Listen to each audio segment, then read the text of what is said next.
Hello, everybody. It is that time of the week again when the Realignment post clips here on the Breaking Points YouTube channel. It's actually the perfect time because Marshall is hosting with me tomorrow. So Marshall, who is the guest we have on the Realignment clip?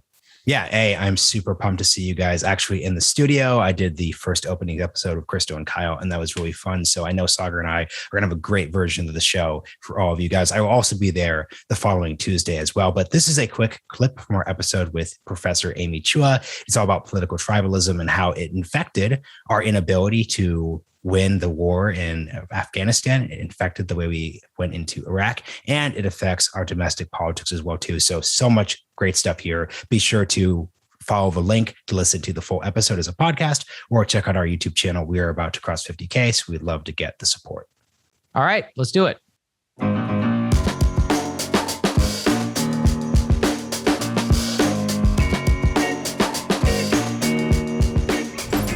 Go to your question about how do we overcome this? I mean, we are really at a tough moment. We're at a tough moment because, like developing countries now, it's easier to get votes by tapping into hatred, right? It's if you come up and say, hey, let's unify, nobody's going to retweet you on Twitter. You only social media you mentioned, that just rewards people who just get really angry and demonize the other side.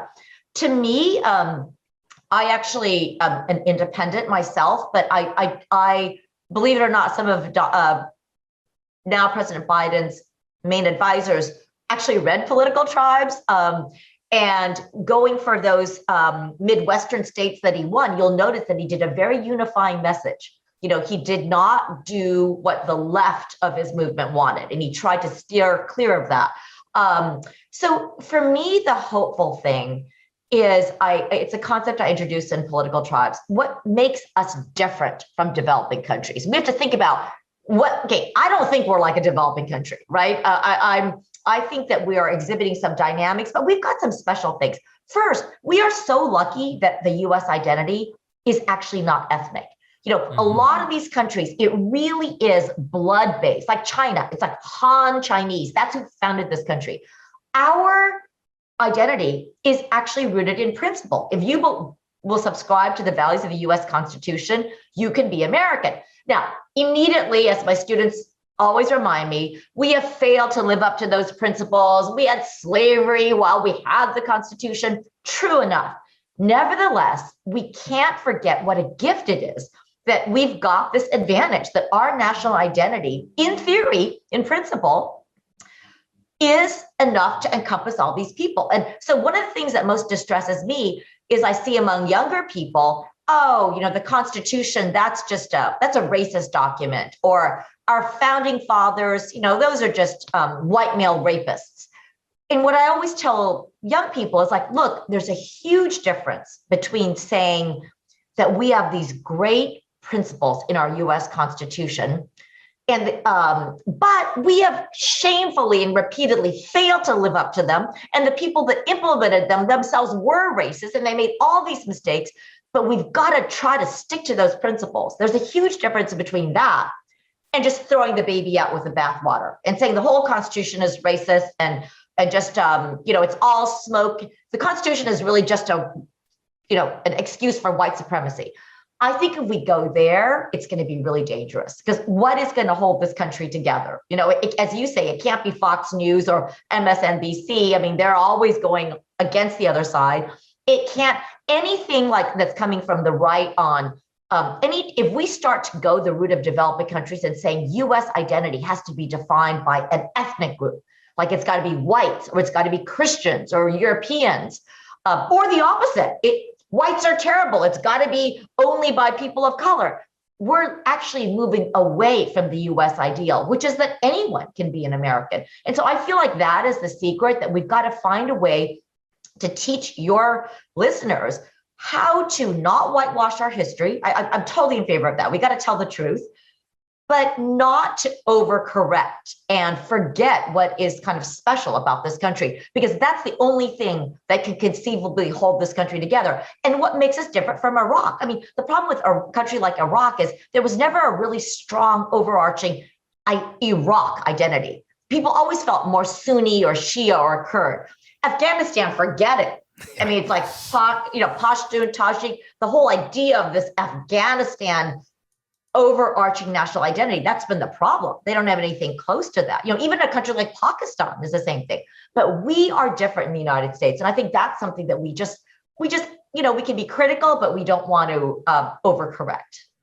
Something I'm curious from your perspective, given that you teach at Yale, is I've increasingly believed that given the concentration of cultural power and economic power amongst, so-called coastal elites, professional managerial class, whatever you want to call it, the highly educated, etc., is that the only way in order to, I guess, turn down the temperature is actually to make them realize that they're being crazy, if that makes sense. It's like even getting them to acknowledge, hey, other people think differently than us. Hey, a lot of the country actually didn't go to college or have any of the same cultural experiences as us whatsoever and thinks differently. That's actually the only way out because they run everything. This has been a major critique leveled against me. But I look at the Trump presidency and I don't really know how you can think otherwise, given that you had the ultimate outsider who was mostly boxed in because they were an outsider. Like, actually, as we're learning with this Afghan withdrawal, it takes somebody who is a literal creature of the swamp in order to know the ways of the swamp to say, no, I'm not going to fall for this once again. What do you think is the most effective way to make people of this new tribe realize that they themselves are part of the problem? Yeah, and I love that point, because one of the things I said is a lot of these coastal elites, they think of themselves as the opposite of tribal, because they think of themselves as really cosmopolitan. We love all people of the world. We're anti-racist. And it was quite a controversial point in political tribes to say, you don't realize how tribal you are, how arrogant, and also how insular. If you look at this little group of coastal elites, and they're all my friends, I'm one of them. I mean, we all, they all go to the same schools. They all vacation in the same places. They all eat the same things, right? There's so much disdain for the McDonald's and the pizza and it's like everybody is healthy, and they even dress very similarly. They speak the same, more politically correct lingo. I often say it's sometimes this vocabulary game is more like a game of gotcha, because with all these correct terms that you're supposed to use now, is it Latino or Latinx or all these different terms? Somebody in rural Ohio, are they going to know how to say that? And when they don't say it, it's like, oh, you're a racist or you're a homophobe. Right. It's just not a way for unifying. So that is a very good point. One solution that is actually very practical. I love this idea of, and other people have mentioned it too, which is why I think it could work. It's the idea of some sort of national service program. So, we used to have the draft, right? And back then we had elites back then too. It's like, we've always had elites, but for years, people, the Second World War, First World War, elites, rich kids' sons would go fight alongside poor people. We don't have that anymore. So now my idea is like, right after high school, a lot of people take gap years, and most elites, they will go to like Guatemala, or they will go with all their friends to Australia or Amsterdam, and they'll do amazing things. I'm not knocking it, yes, but they often go in their own little bubble, like with all their friends. So what if those people, instead of going to another country, what if we had a program, whether it's mandatory or encouraged? Pete Buttigieg, recommended this too, as well as a lot of veterans. You're encouraged to go to another part of the country where you would ordinarily never go. And, so you're from New York City, you went to a private school, you go to some place in Kentucky or rural, whatever, Virginia, and you work alongside somebody of your age on some sort of public service project, building houses or something. After COVID, there's so much. Not in this, like, I love Teach for America, but I'm not talking about that. Not this, like, let us enlighten you, but more of an equal, which is you're young, you meet people, and you cannot talk about, did you vote for Trump or not Trump, but just work side by side. So I think there are a lot of studies, optimistic studies, that show that if two people meet as individuals first, okay, so you take two people and one's a Trump voter and one's hates Trump, and you spend like, a day first talking about sports, pets, dogs, pizza, and then you introduce the politics, way better, way better, whereas if you introduce each other as opposite sides of a political spectrum, you can't even get a conversation going. I'm glad we're going to end with this last bit here, because I really enjoyed, I think the best podcast appearance you did to promote the book was your episode of Ezra Klein. And Ezra was pushing you in a pessimistic direction. You kept pushing back saying we have to be optimistic. So I want to capture this at the end, but do it in a semi-roundabout way. I actually totally disagree with you on the national service point, because when I was saying earlier that there isn't a policy solution to this dynamic, because in this tribalized America, I seriously really do love your framework. I love the idea of like market dominant minorities. Every program and every policy becomes so hyper partisan that we can't actually look at a national service program and see it as something that Fox News viewers and moderate Republicans and DSA Democrats and general upper middle class people in like Bethesda would look at and see as this neutral policy. Instead, each group will see that policy through their own lens. So I guarantee you, the second that Biden or Pete Buttigieg will propose that policy, you'd immediately get a reaction of, well, this is just Pete Buttigieg's gravy train to get ready for his election. You would get, and Saagar, I know you know this one too, you would get a Fox News segment saying, oh my gosh, it's like Joe Biden going to make everyone do fake CRT programs to do it. Like that is just never going to happen. So what's so frustrating about this moment is I do not think we can look at any policy through a pure merit-based degree. So I'm really not trying to argue against what you're saying on a policy perspective, more from the perspective of, if we buy your framework of tribalism, what does that actually mean for policy? And what I think I would say here is that, to your question of what is the solution, Saagar, I say the solution is democracy. That's why I live in New York City, Eric Adams getting elected off of the back of Black and brown working class voters by pushing back on ridiculous, like upper middle class orthodoxy, pushing back on the idea that most Black people or Hispanic people feel a way that this market-dominated minority wants them to feel, is actually the useful corrective. I think it's actually very useful, whether or not Gavin Newsom loses in California, that there's an actual check on the idea that these policies can be imposed within a single blue state. So I think democracy and the incentives that politicians will get in the 2020s is why I feel optimistic. But I'd love to clear and just finish with what you're feeling optimistic. I guess it's been 3 years since the episode, so maybe you're not optimistic. I'd love to hear where get your temperature check. Yeah, I mean, I've constantly in all this controversy, so I shouldn't be optimistic, because our campuses are just getting more and more crazy, more and more torn. Now